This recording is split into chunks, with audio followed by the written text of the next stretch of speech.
الرحمن الرحيم. قال رسول الله صلى الله عليه وسلم: البينة على المدعي واليمين على المدعى عليه. ترجمہ سن لیں. جناب نبی کریم صلی اللہ علیہ وسلم کا ارشاد مبارک ہے کہ البینۃ علی المدعی، بینہ کہتے ہیں گواہ کو، گواہی. آپ علیہ السلام نے فرمایا کہ گواہی یا گواہ پیش کرنا یہ مدعی کے ذمے ہے. پہلے ترجمہ سمجھ لے، تشریح پھر کرتے ہیں انشاءاللہ. البینۃ علی المدعی کہ گواہ پیش کرنا یہ مدعی کے ذمے ہے. والیمین علی المدعی علیہ، اور قسم کھانا یہ مدعا علیہ کے ذمے ہے. ترجمہ سمجھ میں آ رہا ہے؟ تشریح سے بات سمجھ میں آ جائے گی، ساتھی پریشان نہ ہو. البینہ اب لفظی ترجمہ کر رہے ہیں.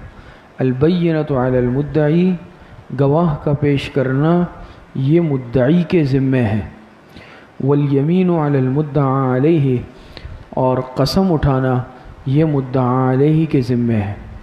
ترجمہ سمجھ میں آیا؟ جی سمجھ میں آ گیا. اچھا، بینہ کہتے ہیں گواہی کو، دلیل، ثبوت، گواہ. دو الفاظ، یمین کہتے ہیں قسم کو، ٹھیک ہے. بینہ سے مراد گواہی ہے، ثبوت ہے، اور یمین سے مراد قسم ہے، قسم اٹھانا. وہ تو آپ پڑھ بھی چکے ہیں، یمین قسم کو کہتے ہیں. دو الفاظ آئے ہیں، مدعی، مدعا علیہ. مدعی، مدعا علیہ. مدعی کہتے ہیں جو شخص دعویٰ کرے کسی چیز کا. مدعا علیہ اس کو کہتے ہیں جس پر دعویٰ کیا جائے. سمجھ رہے؟ مدعی دعویٰ کرنے والا، مدعا علیہ وہ جس پر دعویٰ کیا جائے. مثال کے طور پر زید دعویٰ کرے کہ عمر نے جو ہے مجھ سے 10,000 روپے لیے ہیں، اور عمر کہتا ہے کہ میں نے نہیں لیے. زید کیا ہوا؟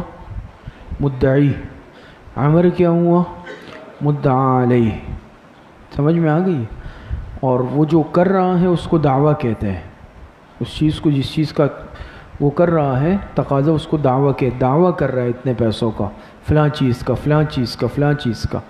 ایک مدعی، ایک مدعا علیہ، اور اس بات کو دعویٰ کہتے ہیں. اس معاملے کو دعویٰ کرنا. تو یہ تو ہمارے معاشرے میں ہوتا ہے نا کہ فلاں شخص نے فلاں پر دعویٰ کر دیا. تو کرنے والا جو ہوتا ہے وہ مدعی ہوتا ہے، جس پر کیا جائے وہ مدعا علیہ ہوتا ہے. اب بات سمجھ میں آ رہی ہے؟ اچھا.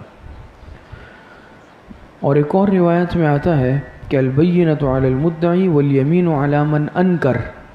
یہاں نہیں ہے وہ روایت، حدیث کی کتابوں میں آتی ہے البینۃ علی المدعی والیمین علی من انکر، کہ بینہ گواہ پیش کرنا یہ مدعی کے ذمے ہے، اور قسم اٹھانا اس کے ذمے ہے جو انکار کر رہا ہے. جو انکار، تو انکار کرنے والے سے مراد مدعا علیہ ہی ہے. بات ایک ہے.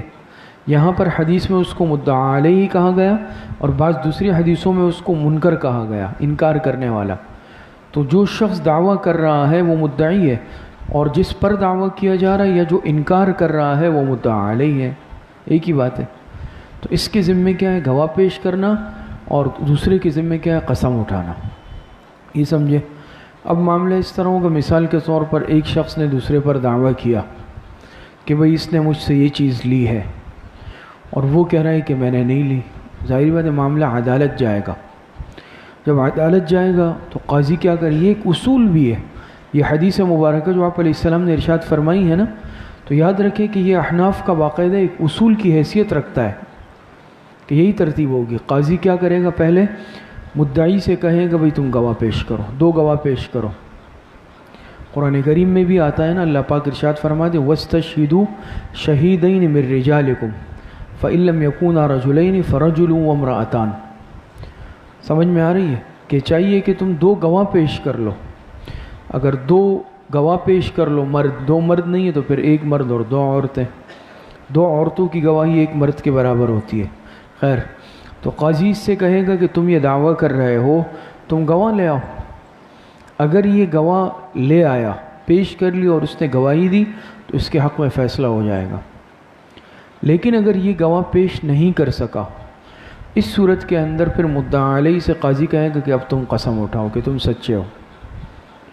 اگر اس نے قسم اٹھا لی تو اس صورت کے اندر پھر کیا ہوگا بھئی، معاملہ ختم ہو جائے گا۔ اگر نہیں اٹھائے گا تو پھر اس پر وہ چیز لازم آ جائے گی۔ بات سمجھ میں آ رہی ہے؟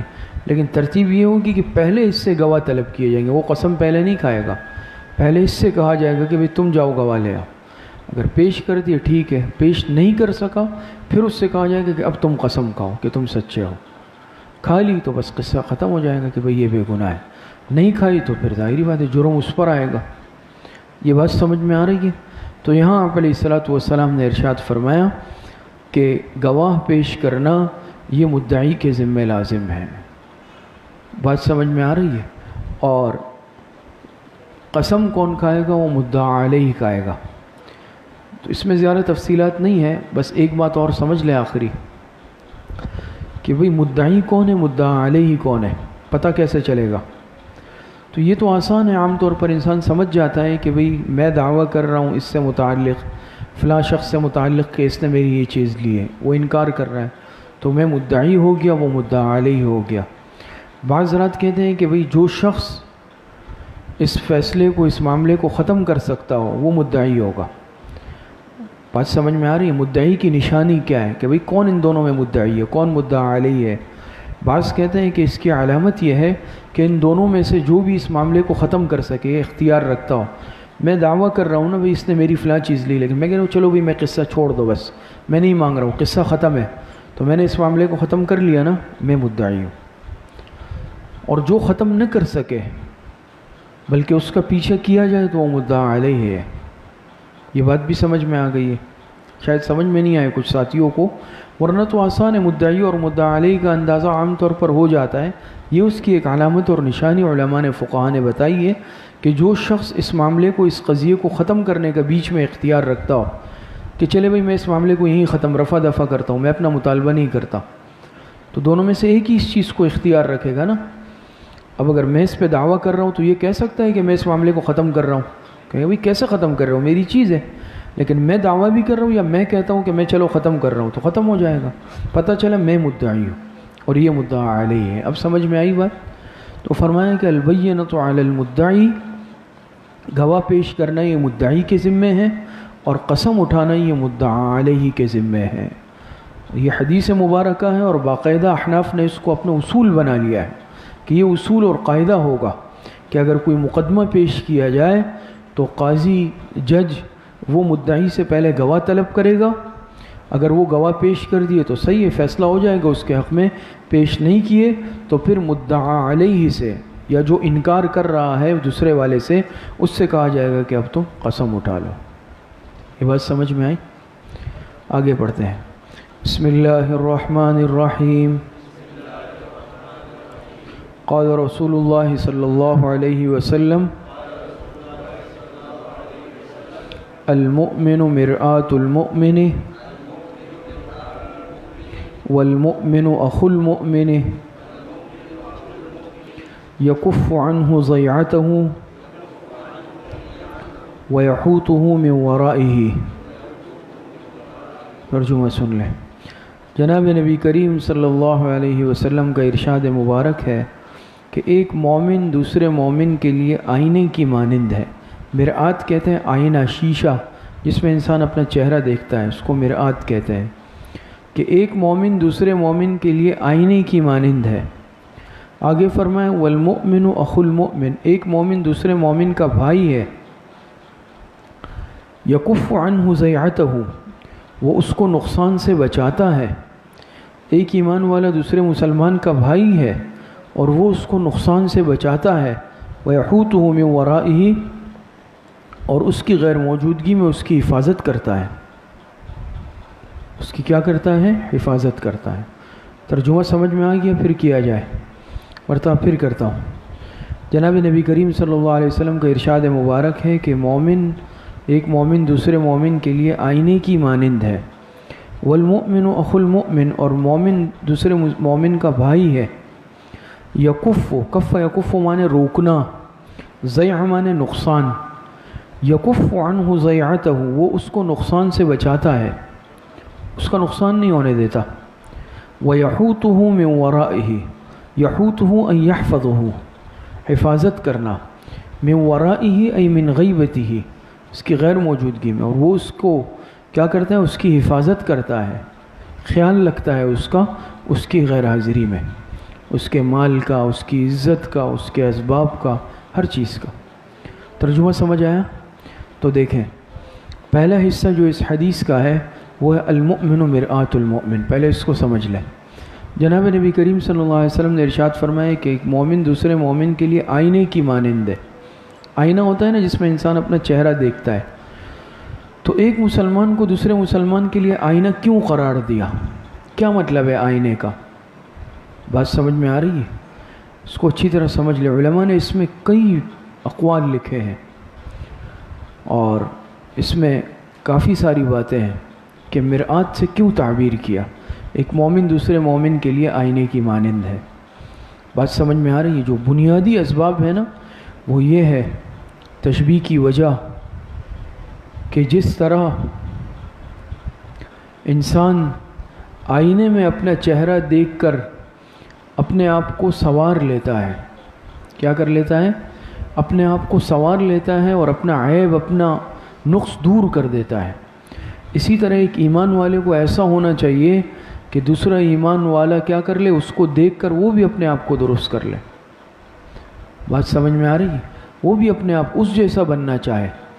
ایک انسان کو پتہ نہیں بھائی چہرے پہ دبا لگا ہے، کوئی چیز لگی ہے، لیکن میں آئینہ دیکھوں گا وہ میرے چہرے پہ تو داغ لگا ہے، دبا ہے، میں وہ صاف کروں گا۔ یہ مجھے پتہ کس سے چلا؟ آئینے سے۔ تو ایک ایمان والا اپنے آپ کو اتنا بنا کر رکھے، اتنا صاحب اعمال رکھے کہ دوسرا مسلمان اس کو دیکھ کر وہ اپنے آپ کو بھی درست کر لے، اس جیسا بننے کی کوشش کرے، خواہش رکھے۔ یہ بات سمجھ میں آ رہی ہے؟ اور دوسرا مطلب اس کا یہ ہے کہ جس طرح آئینہ انسان کو اس کا عیب دکھا کر اور انسان اس میں اپنا عیب دیکھ کر اپنے آپ کو درست کر لیتا ہے، ایک صاحب ایمان بھی ایسا ہو کہ وہ کسی مسلمان میں عیب دیکھ کر اس کے عیب کو دور کروا دے، اس کو فائدہ پہنچائے۔ آئینہ فائدہ پہنچاتا ہے نا، آئینے میں انسان کیا فائدہ اٹھاتا ہے کہ اپنے عیب کو دور کرتا ہے۔ کوئی چہرے پہ کوئی عیب ہے، جسم میں ہے، انسان دیکھ لیتا ہے، پتہ چل جاتا ہے، دور کر لیتا ہے، وہ آئینہ بتاتا ہے۔ تو ایک مسلمان بھی دوسرے مسلمان میں عیب دیکھے تو خیر خواہی کا تقاضا یہ ہے کہ خاموشی اختیار نہ کرے، بلکہ اس سے اس عیب کو دور کروائے، لیکن حکمت کے ساتھ، تدبر کے ساتھ۔ ادعو الی سبیل ربک بالحکمت والموعظہ، اللہ پاک نے فرمایا۔ یہ سمجھ میں آئی؟ اب اس میں اور باتیں سمجھیں کہ آئینے سے تشبیہ کیوں دی گئی، اس کی کیا وجہ ہے؟ آئینے سے کیوں تشبیہ دی گئی؟ بہت ساری وجوہات ہیں اس میں۔ دیکھیں، پہلی وجہ یہ سمجھ لیں کہ جو شخص آئینے میں اپنا چہرہ دیکھتا ہے، آئینہ صرف اسی کو اس کا عیب بتاتا ہے، کسی اور کو نہیں بتاتا۔ ایسا ہے یا نہیں؟ جو چہرہ دیکھے گا آئینہ اس کو بتائے گا نا، یا سب کو بتائے گا؟ اسی طرح ایک مسلمان جب کسی میں عیب دیکھے تو صاحب عیب کو صرف مطلع کرے، غیر متعلقہ شخص کو نہ، پوری دنیا کو ڈھنڈورا پیٹتے نہ پھرے کہ بھئی فلاں میں یہ عیب ہے، فلاں میں یہ عیب ہے۔ یہ آئینے سے انسان سیکھے۔ تو ایک مومن آئینے کی طرح ہونا چاہیے کہ جس میں عیب دیکھے اس کو خاموشی سے اور ترتیب کے ساتھ مطلع کرے۔ کس طرح آئینے میں جو دیکھتا ہے تو وہ اپنی اصلاح کر لیتا ہے، تو آئینہ صرف اس شخص کو جو اس میں اپنا چہرہ دیکھتا ہے اس کو بتاتا ہے نا، یا سب کو؟ صرف اس کو بتاتا ہے۔ اب اگر مجھ میں کسی نے عیب دیکھا تو اسے چاہیے کہ صرف مجھے بتا دے کہ بھئی آپ اس عمل کی اصلاح کر لیں۔ اب اس نے مجھے نہیں بتایا بلکہ جا کے ان کو کہا بھئی اس میں یہ عیب ہے، اس کو بتایا بھئی اس میں یہ عیب ہے، تیسرے کو بتایا، چوتھے کو بتایا، تو میری اصلاح بھی نہیں ہوگی اور الٹا کیا ہوگا؟ دلوں میں انقباض اور کدورت پیدا ہو جائے گی۔ لیکن آئینے کی ترتیب پہ چلیں گے، اصلاح بھی ہو جائے گی اور دلوں میں محبت بھی پیدا ہوگی۔ آئینے سے لوگ کیا ہے، آئینے کو سنبھال کے رکھتے ہیں، کوئی توڑتا نہیں ہے کہ یہ فائدے کی چیز ہے۔ یہ بات سمجھ میں آ رہی ہے؟ دوسری بات کہ اگر انسان آئینے میں دیکھتا ہے، خوبی ہوتی ہے وہ بھی دکھائے گا، برائی ہوگی وہ بھی دکھائے گا، حسن ہوگا وہ بھی دکھائے گا، قبح ہوگا وہ بھی دکھائے گا۔ ایسا ہے یا نہیں؟ تو صرف یہ نہیں ہے کہ ایک انسان صرف عیب جوئی کرے، کسی میں اگر قابل تعریف چیز ہو تو اس کی تحسین بھی کرے کہ ماشاءاللہ بھئی آپ میں بڑی اچھی صفت ہے، اور اگر کوئی عیب دیکھ لے تو حکمت کے ساتھ اس کی اصلاح اور نشاندہی بھی کرے۔ صرف عیب مقصود نہیں ہے عیب جوئی، اچھی بات دیکھے اس کی حوصلہ افزائی کرے، عیب دیکھے اس کی نشاندہی اور اصلاح کی کوشش کرے۔ کہ آئینہ بھی دونوں کام کرتا ہے، آئینہ جو ہے انسان کی صفات بھی بتاتا ہے، عیوب بھی بتاتا ہے۔ یہ تو نہیں ہے کہ صفات کو چھپاتا ہے صرف عیوب بتاتا ہے، ایسے نہیں ہے نا۔ تو آئینے کی طرح انسان کیا کرے کہ اچھی چیز دیکھ لے، ایمان والے میں اچھی صفت، اس کی تعریف کر لے اور اس کی کیا کر لے، مقصد یہ ہے کہ جس کو کہتے ہیں نا کہ حوصلہ افزائی کرے، اور عیب دیکھ لے اس کی اصلاح کرے۔ دوسری وجہ بھی سمجھ میں آئی، تیسری وجہ بھی سمجھ لے کہ آئینہ اتنا ہی عیب بتاتا ہے جتنا عیب ہوتا ہے، نہ اس سے بڑا چڑھا کر بتاتا ہے نہ کم کر کے بتاتا ہے، ایسا ہے یا نہیں؟ اب اتنا سا داغ لبا لگا ہوا ہے تو آئینہ اتنا بڑا کر کے بتائے گا یا اتنا ہی بتائے گا، یا اس سے کم کر کے بتائے گا؟ اتنا ہی بتائے گا۔ ایک ایمان والا بھی جس قدر کسی میں کمزوری دیکھ لے اسی قدر بتا کر اصلاح کی کوشش کرے۔ اب یہ نہیں ہے کہ میں نے دیکھا بھی اس میں ایک عیب ہے، میں اپنی طرف سے 200 عیب اور نکال لوں اور حوصلہ شکنی کر لوں کہ وہ بالکل ہی مایوس ہو جائے۔ نہیں، جو غلطی ہے بس اسی قدر غلطی انسان کیا کرے، نشاندہی کرے اور اصلاح کی نیت سے بتائے۔ بات سمجھ میں آ رہی ہے؟ اب یہ نہیں ہے کہ غلطی چھوٹی ہے میں بڑا کر کے دکھا رہا ہوں، یا پھر غلطی بہت بڑی ہے تو میں چھپا رہا ہوں، کوئی چیز بتا رہا ہوں کچھ نہیں بتا رہا ہوں۔ یہ چھپانا بھی جو ہے خیانت ہوگا نا، کہ وہ اپنی اصلاح تو کر لے۔ نہیں سمجھ میں آ رہی بات؟ تو ایک ایمان والا بھی ٹھیک ٹھیک نشاندہی اصلاح کی نیت سے کرے، نہ اس عیب کو اپنی طرف سے بڑا چڑھا کر بیان کرے اور نہ اس کو گھٹا کر خیانت کا مظاہرہ کرے۔ یہ بات سمجھ میں آئی؟ چوتھی وجہ یہ بھی ہو سکتی ہے کہ دیکھیں انسان آئینے میں دیکھتا ہے تو آئینہ عیب تو بتاتا ہے، لیکن آپ دیکھتے ہیں کسی کی اہانت نہیں کرتا۔ آئینے نے آج تک یہ تو نہیں کیا نا کہ بھئی یہ ہے یا یہ، بس انسان دیکھ لیتا ہے، نہ وہ کچھ کہتا ہے، نہ حوصلہ شکنی کرتا ہے، نہ طعنہ دیتا ہے، نہ برائی کرتا ہے، بس آپ کو آپ کا عیب بتائے گا۔ تو ایک مسلمان کو بھی ایسا ہونا چاہیے کہ عیب بتائے لیکن تحقیر نہ کرے، حوصلہ شکنی نہ کرے، ذلیل نہ کرے، مناسب انداز اختیار کرے۔ نہیں سمجھ میں آئی بات؟ تو ظاہری بات ہے، یاد رکھیں قرآن کریم میں اللہ پاک نے فرمایا نا ادعو الی سبیل ربک بالحکمت والموعظۃ الحسنہ، یہی ہے موعظہ حسنہ اور حکمت اسی کو کہتے ہیں نا۔ اب دو صورتیں ہیں، ایک یہ کسی میں عیب دیکھا اور میں نے اس کو کہا کہ ارے کیا تم نے، تمہارے اندر تو یہ عیب ہے یار، تم ہو ہی ایسے، وہ کبھی بھی اصلاح نہیں کرے گا، اس کی اصلاح نہیں ہوگی۔ لیکن اگر میں نے نرمی سے، خاموشی سے، بھائی بندی سے کہا کہ بھئی یہ ہے آپ اصلاح کر لیں اس کی، اور طریقے سے کہا، وہ فوراً اصلاح کرے گا، وہ بات سنے گا۔ حضرت حسنین کا واقعہ آپ نے نہیں سنا؟ حضرت حسن حضرت حسین حالانکہ چھوٹے تھے اس وقت، کم عمر تھے، لیکن دیکھا ایک بڑے میاں وضو کر رہے ہیں اور وضو غلط کر رہے ہیں۔ اب یہ تھا کہ ان کو بڑی عمر کے تھے، یہ حضرات کم عمر تھے، کہ بھئی آپ اپنے وضو کو صحیح کر لیں، آپ غلط کر رہے ہیں۔ ایک یہ بھی طریقہ تھا، انہوں نے کیا کیا آپ دیکھیں، اس کو کہتے ہیں حکمت۔ کہا کہ بڑے میاں آپ ہمارے وضو کو چیک کر لیں کہ ہمارا وضو صحیح ہے یا نہیں ہے۔ اور جب انہوں نے وضو کیا وہ سمجھ گئے، انہوں نے کہا بھئی آپ کا وضو صحیح ہے، میرا وضو غلط ہے، اپنی اصلاح کر لی۔ وہ یہ بھی ایک طریقہ ہے۔ تو مقصد بس یہ ہے کہ انصاف، یعنی آئینے سے تشبیہ دی گئی کہ آئینے میں ساری دیکھیں ساری صفات موجود ہوتی، صرف جس میں عیب ہوگا، نقص ہوگا اس کو بتائے گا، پوری دنیا کو نہیں بتائے گا۔ جس قدر ہوگا اتنا بتائے گا، نہ بڑھا کر نہ کم کر کے بتائے گا، تو صرف بتائے گا، نہ کوئی عیب جوئی ہوگی، نہ طعنہ زنی ہوگی، نہ حوصلہ شکنی ہوگی۔ بات سمجھ میں آ رہی ہے نہیں آ رہی ہے؟ اور صرف دیکھنے والے کو بتائے گا۔ یہ سب کے سب آئینے میں یہ صفات ہیں یا نہیں ہے؟ تو آئینے میں یہ ساری صفات موجود ہے۔ فرمایا المؤمن مرآۃ المؤمن، مومن مومن کے لیے آئینہ ہے۔ اور اس سے یہ بھی علماء نے یہ بات ذکر کی ہے کہ آئینہ اس لیے کہا کہ جس طرح آئینے میں، یہ بات میں نے اشارتاً کی بھی شروع میں، آئینے میں انسان دیکھ کر اپنی اصلاح کر لیتا ہے، اپنے آپ کو ٹھیک کر لیتا ہے۔ اب دیکھیں نا، اسی آئینے سے انسان اصلاح کرے گا جو آئینہ صاف ہو۔ اب اگر خود آئینے پہ اتنی لکیریں ہیں، دبے ہیں، دھول ہے کہ اس میں مجھے کچھ نظر نہیں آ رہا، تو میں کیا اصلاح کروں گا؟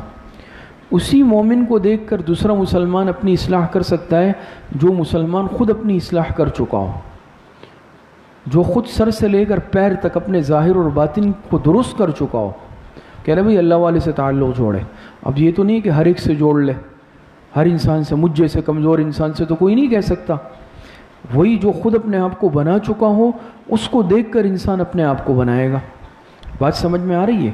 تو اس کا ایک مطلب یہ بھی ہے کہ ہر مومن آئینہ بنے، ہر مسلمان اپنے آپ کو اتنا صاف ستھرا رکھے، اتنی اپنی ظاہر و باطن کی اصلاح کرے کہ جو اس کو دیکھے تو وہ بھی اس کی بھی اصلاح ہو جائے، جو اس کو دیکھے اس کی بھی اصلاح ہو جائے. آج ہم مسلمانوں کا کیا حال ہے؟ جملہ مشہور ہے نا کہ دیکھیں نا، کہتے ہیں نا کہ بھئی لوگ آج اسلام نہیں لا رہے، مسلمانوں سے متنفر ہو رہے. وجہ یہ ہے کہ اسلامی تعلیمات کا مطالعہ نہیں کیا انہوں نے، مسلمانوں کو دیکھا ہے. جب وہ اسلام کو دیکھیں گے نا حقیقت میں، وہ اسلام لے آتے ہیں. کمزوری ہم مسلمانوں میں ہے، ہماری وجہ سے کوئی قریب نہیں آتا ہے، متنفر ہوتا ہے، وہ میری کمزوری ہے. میں اپنی اصلاح کر لوں اور وہ دیکھ لے کہ واقعی مسلمان ایسے ہوتے ہیں. ہزاروں لاکھوں کی تعداد میں دیکھیں صحابہ کو جہاں جاتے تھے صرف کردار کو دیکھ کر لوگ اسلام لے آتے تھے. آج بھی مسلمان کا اگر کردار ہوگا تو آپ دیکھیں کیسے لوگ اسلام لاتے ہیں. بات سمجھ میں آ رہی ہے؟ آگے دوسرا حصہ دیکھ لیں. فرمایا والمؤمن، یہ سمجھ میں آ گئی بات ساری؟ یہ وجوہات لکھ لی آپ حضرات نے، امتحان بھی قریب ہے. والمؤمن اخو المؤمن، اور ایک مومن دوسرے مسلمان مومن کا بھائی ہے. کیا ہے؟ بھائی ہے. قرآن کریم میں اللہ پاک ارشاد فرماتے ہیں انما المؤمنون اخوہ، ایمان والے آپس میں بھائی ہیں. دیکھیں ایک تو اخوت نسبی ہوتی ہے، اخوت نسبی، ایک اخوت رضاعی ہوتی ہے اور ایک اخوت دینی ہوتی ہے. اخوت نسبی ہے کہ وہ سگے بھائی ہے، ماں باپ شریک، باپ بھی ایک ہے ماں بھی ایک ہے. ایک ہے رضاعی. اخوت رضاعی یہ ہے کہ اگر کسی نے کسی سے رضاعت کر لی، کسی خاتون کا دودھ پی لیا، اس کی اولاد بھی اس کے رضاعی بھائی ہو جائے گی، بہن بھائی بن جائیں گے. تیسری اخوت دینی ہے جس میں پوری امت مسلمہ آپس میں جڑی ہوئی ہے. دنیا کے جس کونے میں مسلمان ہے وہ دوسرے کونے میں موجود مسلمان کا دینی بھائی ہے.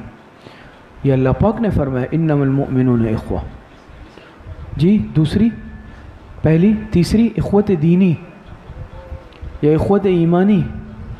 بات سمجھ میں آ رہی ہے؟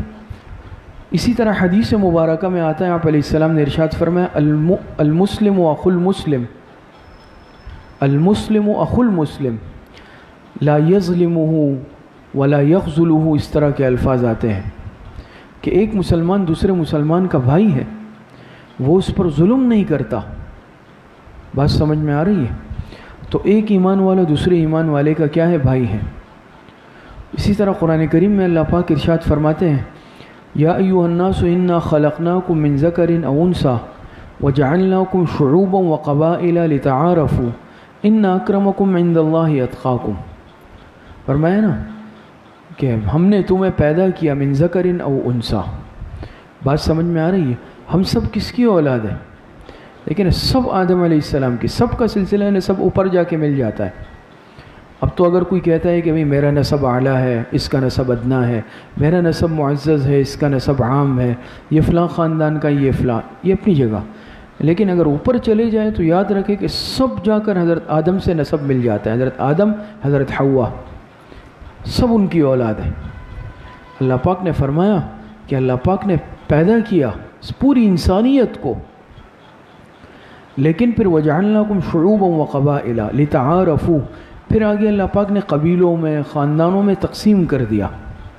لیکن اس تقسیم کا مقصد سمجھ لیں، لتعارفوا، لتعارفوا، تعارف نہ کہ تعریف. سمجھ میں آ رہی ہے؟ یہ تقسیم، یہ اختلاف رنگ و نسل، اختلاف قبائل، خاندان، شعوب، یہ قومیت، یہ صرف اور صرف کیا ہے؟ تعارف کے لیے اللہ پاک نے رکھا ہے، نہ کہ تعریف کے لیے. اس جملے کو سمجھ رہے؟ اختلاف، مصیبت، لڑائی جھگڑے تب ہوتے ہیں جب ہم اس کو تعریف کا ذریعہ بناتے ہیں کہ بھئی میں اعلیٰ تم اعلیٰ نہیں ہو، میں افضل تم افضل نہیں، میں فلاں خاندان کا تم فلاں خاندان کے، میں اونچے نسب کا تم نیچے نسب کے. اللہ پاک نے فرمایا یہ تو تعارف کے لیے ہے، تاکہ انسانوں کا تعارف آسان ہو جائے. تعارف ہوتا ہے نا بھئی، اب نام عمران نام کے بہت سارے ساتھی ہیں، لیکن اب ایک عمران بھائی ہے کہ بھئی ان کا اپنے خاندان کا نام ہے، دوسرے کے خاندان کا نام اور لقب الگ ہے، تیسرے کا الگ ہے. اس سے پتہ چل جائے گا کہ بھئی عمران کون مراد ہے. بھئی عمران بھائی کون سے؟ لاکھانی مراد ہے، دوسرے مراد ہے، تیسرے مراد ہے. ہر ایک کے اپنے اپنے نام اور خاندان کے نام ہوتے ہیں. اس سے کیا ہو جائے گا؟ آسان ہو جائے گا. عثمان نام کے بہت سارے ہیں، بات سمجھ میں آ رہی ہے؟ لیکن جو اپنے خاندان کا نام بتا دے گا اس میں آسانی ہے. یہ تعارف کے لیے اللہ پاک نے رکھا ہے، اس کو تعریف کا ذریعہ نہ بنایا جائے کبھی بھی. اور آگے دیکھیں اللہ پاک نے کیا فرمایا، ان اکرمکم عند اللہ اتقاکم، جڑی کاٹ دی. تم میں سے سب سے زیادہ اللہ پاک کے ہاں معزز وہ ہے جو سب سے زیادہ متقی ہے. جو متقی ہے، سمجھ میں آ رہی ہے؟ اللہ پاک کے ہاں قرب کا مدار تقوی ہے، نسب نہیں ہے.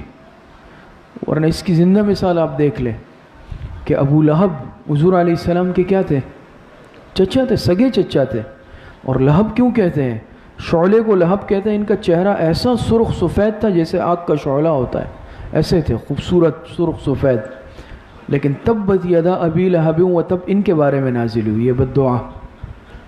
دوسری طرف حضرت بلال رضی اللہ عنہ کو دیکھ، حبشہ کے رہنے والے، سیاہ رنگ، عرب بھی نہیں ہے، حبشہ کے، افریقہ کے رہنے والے. حضرت بلال حبشہ کے رہنے والے، حضرت سلمان فارس کے رہنے والے. لیکن حضرت بلال کے لیے آپ علیہ السلام کے ان کو مؤذن مقرر کیا، ان کو یہ سعادت. اور حضرت بلال کے متعلق کیا فرمایا کہ میں نے جنت میں تمہارے قدموں کی چاپ سنی ہے. حضرت سلمان کے بارے میں کیا فرمایا، سلمان منا اہل البیت، سلمان تو میرے اہل بیت میں سے ہے. یہ ان کے لیے آپ فرما رہے ہیں جو نہ عرب کے ہیں نہ آپ کے خاندان کے ہیں. بات سمجھ میں آ رہی؟ تو اس سے پتہ چلا نجات کا مدار ایمان اور تقوی پر ہے. صرف خاندان اور نسب انسان کی نجات کے لیے کافی نہیں ہو سکتا کبھی بھی. تو فرمایا المؤمن اخو المؤمن، ایک مومن دوسرے مومن کا بھائی ہے. یکف عنہ ضیعتہ ویحوطہ من ورائہ، وہ اس کو نقصان سے بچاتا ہے. اس بھائی بندی کا تقاضا یہ ہے کہ انسان ہر ایک مومن کے لیے مخلص ہو. اور اخلاص کی علامت اور نشانی یہ ہے کہ یہ اس کو کبھی نقصان نہیں پہنچائے گا، یہ ہمیشہ اس کو فائدہ پہنچائے گا. یا اگر فائدہ نہ پہنچا سکے تو نقصان نہیں پہنچائے گا، ضرر نہیں پہنچائے گا کسی مسلمان کو. وہ کام ہی نہیں کرے گا جس سے مسلمان بھائی کو نقصان ہو، یہ وہ کام نہیں کرے گا. یہ ایمان کا تقاضا ہے، بھائی بندی کا تقاضا یہ ہے. آج ہم اس کو دیکھ رہے ہیں. اور فرمایا کہ وَيَحُوتُهُ مِن وَرَائِهِ، اور اس کی غیر موجودگی میں اس کی حفاظت کرے گا. یہ نہیں ہے کہ سامنے صرف، اگر وہ نہیں ہے اس کے باوجود یہ اس کے بیوی بچوں کا خیال رکھے گا، اس کے مال اسباب کی حفاظت کرے گا. ایک وقت میں مسلمانوں میں یہ جذبہ تھا، اگر کوئی سفر پہ بھی جاتا تھا تو کوئی اس کو خوف و خطر کہ میرا پڑوسی موجود ہے، میرا دوست موجود ہے، مجھے کوئی پریشانی نہیں ہے. اور آج سب سے زیادہ ڈر ہمیں اپنے پڑوسی سے ہی لگ رہا ہے، مسلمان بھائیوں سے ہی لگ رہا ہے کہ بھئی وہ پیچھے پتہ نہیں کیا نقصان کر دے. تو یہ ہم خود بدعملی کی طرف گئے ہیں. ورنہ ایمان والے ایسے ہوتے ہیں کہ اتنا انسان یعنی آپس میں ایک دوسرے کو محفوظ تصور کرتا ہے کہ یہ کبھی بھی مجھے نقصان نہیں پہنچا سکتا، نہ جان کو، نہ مال کو.